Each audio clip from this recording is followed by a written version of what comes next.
आदरणीय अभिभावकों और प्रिय विद्यार्थियों, सुप्रभात। आज का सुविचार, जीवन ना तो भविष्य में है और ना ही अतीत में, जीवन केवल वर्तमान में ही है। दोबारा से सुविचार सुनिए, जीवन ना तो भविष्य में है और ना ही अतीत में, जीवन केवल वर्तमान में ही है। तो बेटा हमें ना तो कभी भी जो ये सुविचार है, इस सुविचार का अर्थ ये है कि हमें ना तो भविष्य के बारे में सोचना चाहिए और ना ही अतीत में जो हमारा बीत चुका है उसके बारे में, बल्कि जो वर्तमान में चल रहा है उसी को यथार्थ मानकर अपने आगे बढ़ते रहना चाहिए। तो आज मैं जो पढ़ाने जा रही हूँ आपका हिंदी का पाठ 10, उसका शीर्षक है अपूर्व अनुभव। ठीक है, अपूर्व का अर्थ क्या होता है? अ का अर्थ होता है नहीं, और पूर्व मतलब पहले, और अनुभव, अनुभव क्या है? मतलब एक्सपीरियंस बोल सकते हैं जिसको, ठीक है, जो हमने कभी ऐसा एक्सपीरियंस नहीं देखा है या अनुभव नहीं किया है। ठीक है, तो बेटा इसकी लेखिका है तेत्सुको कुरियानागी। कौन है? तेत्सुको कुरियानागी। इसमें पाठ में लेखिका ने अपने बचपन की कहानी के बारे में ही बताया है। इसमें क्या है कि जो तेत्सुको है उसका बचपन का नाम है तोतो-चान और इनके जो दोस्त है वो यासुगी-चान। ठीक है, तो पाठ से संबंधित जो पहले कठिन शब्द आए हैं मैं उनके अर्थ बता देती हूँ, फिर हम अपना पाठ शुरू करते हैं। तो आइए देखिए, सभागार, वह स्थान जहाँ सभाएं होती है।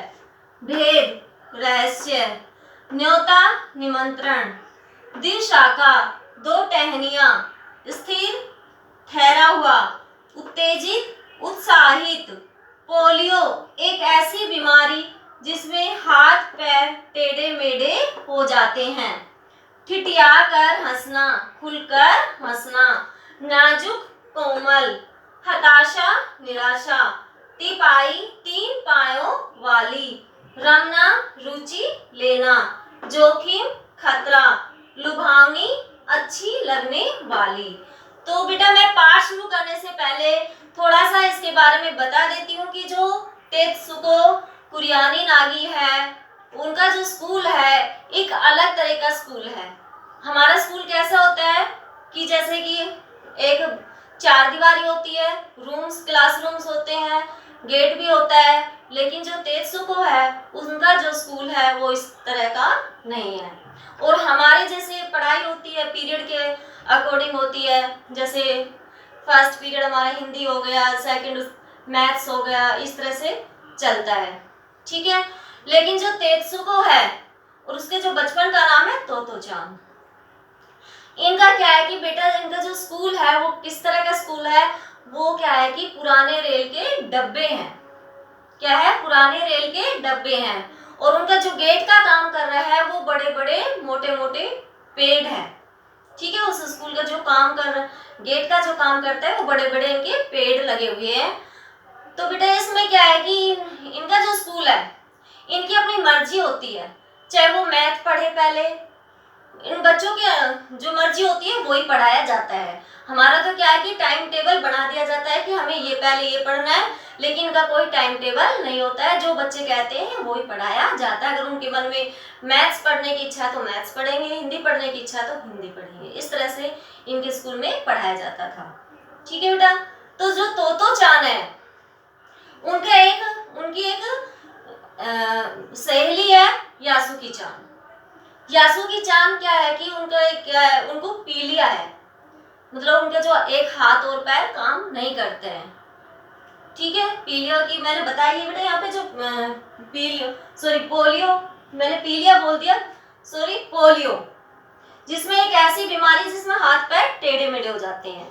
ठीक है, तो जो ये तेत्सुको या तोतो-चान है ये सब एक दोस्ती के बारे में बताती है कि एक अच्छा दोस्त वही होता है जो मुसीबत के समय में काम आता है। ठीक है, आइए अब अपना पाठ शुरू करते हैं कि जैसे ही इनकी जो गर्मी की छुट्टी होती है, जो इस पाठ में अपूर्व अनुभव में क्या है, तोतो-चान क्या बताती है, तो वो मैं बताना चाह रही हूँ। तो देखिए इसमें, हाँ तो बेटा जो तोतो-चान है उनके क्या है कि एक और स्कूल में एक और खासियत तो है कि उनको अपने अपने पेड़ पर सभी विद्यार्थियों को अपना अपना पेड़ मिला होता है और उनको अपने अपने पेड़ पर कभी भी किसी भी टाइम चढ़ने की कोई परमिशन नहीं लेनी पड़ती है, उनका जब जी में आए जब जाकर अपने पेड़ पर चढ़ सकते हैं, ठीक है।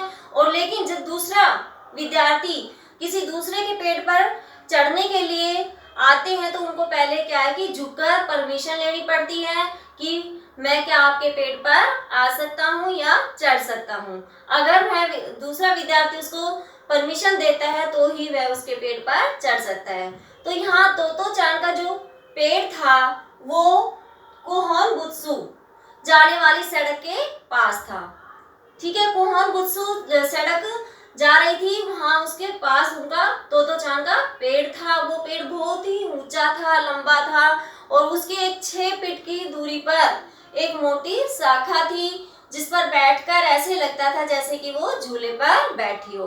वो तकरीबन आधी छुट्टी में या छुट्टी के समय अपने पेड़ पर जाकर बैठ जाती थी और अधिकतर समय आने जाने वाले लोगों को देखती रहती थी। तो क्या है कि उनके स्कूल में शिविर लगा हुआ था और शिविर लगने के 2 दिन बाद ही तोतो चान कुछ ऐसा काम करने वाली थी जो कि कभी किसी ने भी नहीं किया हो।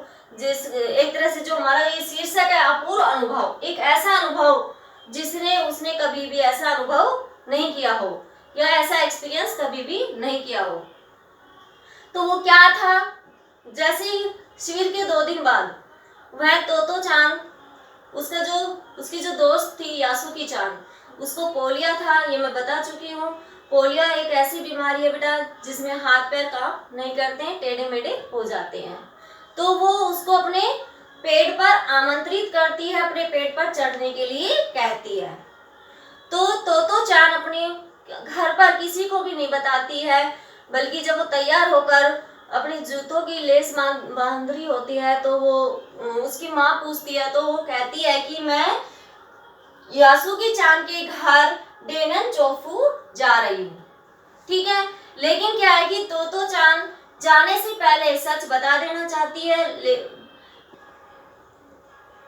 हाँ, तो बेटा जब तोतो चान यासुकी चान के घर पे जाती है तो उसका एक डॉगी होता है रोकी, वो उसको सच बता देती है कि मैं यासुकी चान को पेड़ पर चढ़ाने के लिए जा रही हूँ। सब कुछ उसको सच बताकर चली जाती है क्योंकि उसका मन नहीं मानता है जब तक वो सच नहीं बताती है।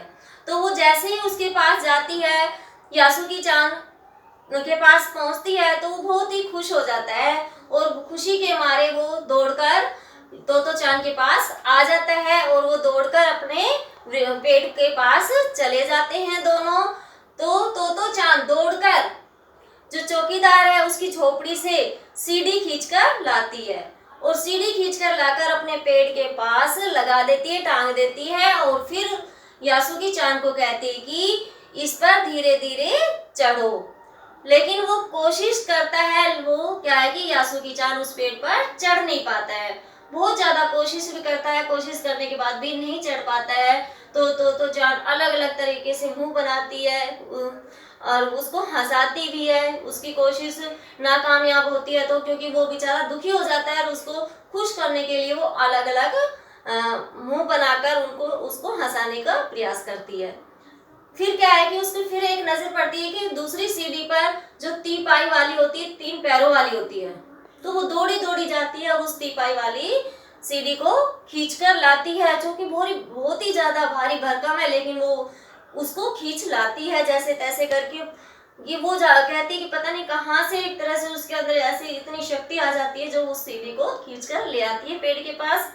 हाँ, तो उसको लाकर अपने पेड़ के पास लगा देती है और फिर उसको उस पर चढ़ने के लिए यासुकी चान को कहती है। तो यासुकी चान वो कोशिश करता है उस पर चढ़ने के लिए, फिर भी उस पर नहीं चढ़ पाता है। फिर वो क्या करती है कि पीछे से उसको धक्याती है, अर्थात उसको पीछे से धक्का लगाती है। वो जैसे जैसे चढ़ता है और ऊपर जो ऐसे प्लेन वाली सीढ़ी होती है वहां तक वो जैसे तैसे करके वो पहुंच जाता है, ठीक है। और जब उस पर पहुंच जाता है तो वो बहुत खुश होती है यासुकी चान। उसको खुश देखकर फिर तोतो चान क्या है कि उस जो शाखा है उस पर चढ़ जाती है। उस पर चढ़कर उसके दोनों हाथ पकड़ लेती है और एकदम से जोर से उसके हाथ पकड़ के उसको पेड़ पर चढ़ा लेती है। एक तरह से तो देखा जाए तो बहुत ही खतरे की बात है, अगर कोई दूसरा देखे तो हाँ उसका भी रू कांपने लग जाता है, क्योंकि वो ऐसे लगता है कि अगर वो पेड़ से गिर गए तो कुछ भी हो सकता है। लेकिन क्या है कि जो एक विश्वास है दोनों के बीच में, वो बगैर सोचे समझे उसको अपना हाथ भी पकड़ा देता है और वो चढ़ जाते हैं दोनों। जैसे वो पेड़ पर चढ़ जाते हैं, दोनों पसीने पसीने रहते हैं, तो यासुकी चान झुककर कहता है कि क्या मैं आपके पेड़ पर आ सकता हूँ। तो चान उसका स्वागत करती है। तो बेटा फिर यासुकी वो बैठकर, धूप भी बहुत तेज होती है, बीच बीच में बादल भी आते हैं, छाया हो जाती है, वो उस पेड़ पर चढ़ जाती है यासुकी चान, तो बहुत खुश होती है। उसने कभी सोचा भी नहीं था कि इस तरह की बीमारी होने के बाद भी मैं इस पेड़ पर चढ़ पाऊँ, कभी सपने में भी नहीं उसने ऐसा सोचा था। लेकिन जो उसकी दोस्त थी तो चान, उसने ये सब कर दिखाया। दूसरा क्या है कि जब वो बैठे बैठे दोनों बातें कर रहे थे, तो यासुकी चान ने कहा कि मेरी बहन अमेरिका में है और उसने मुझे बताया कि एक डिब्बे जैसी कोई चीज है जिसमें जो हम घर बैठे बैठे कुछ भी देख सकते हैं। तो उसने कहा कि ऐसी क्या चीज है जो हम उस डिब्बे में हर कोई चीज देख सकते हैं। वो इसके बारे में सोचती रही तो चांद, क्योंकि लेकिन वो जो डिब्बा था वो क्या था, टेलीविजन। उस समय टेलीविजन का इतनी चर्चा नहीं थी, कोई भी जानता नहीं था। तो बेटा इस पाठ में एक तरह ये हमारा पाठ था इसमें, जिसमें कि दोनों बहुत ही खुश होते हैं पेड़ पर चढ़कर और गपशप करते हैं। यासुकी चान ने तो चान को ये भी बताया कि उस डब्बे में हम सुमो जैसी कुश्ती भी देख सकेंगे। तो उसने कहा कि ये तो बहुत ही पहलवान जैसी है और उस छोटे से डब्बे में हम कैसे देख पाएंगे, ये सब उसके बारे में सोचती रही। लेकिन उस समय क्या है कि कोई टेलीविजन की इतनी चर्चा भी नहीं थी, नहीं कोई जानता था, तो जान भी उसके बारे में नहीं जानती थी। तो इस तरह से बेटा वो अपने बैठकर उस शाखा पर बैठकर ऐसे गपशप करते रहे और इतने खुश हुए कि कभी भी उन्होंने ऐसा अनुभव नहीं किया था, पहले कभी भी ऐसा एक्सपीरियंस नहीं लिया था। तो ये था हमारा पाठ और मुझे उम्मीद है आपको समझ में आ गया होगा बेटा। इसको पढ़ना है और इसके शब्दार्थ भी आपको लिखने हैं। धन्यवाद।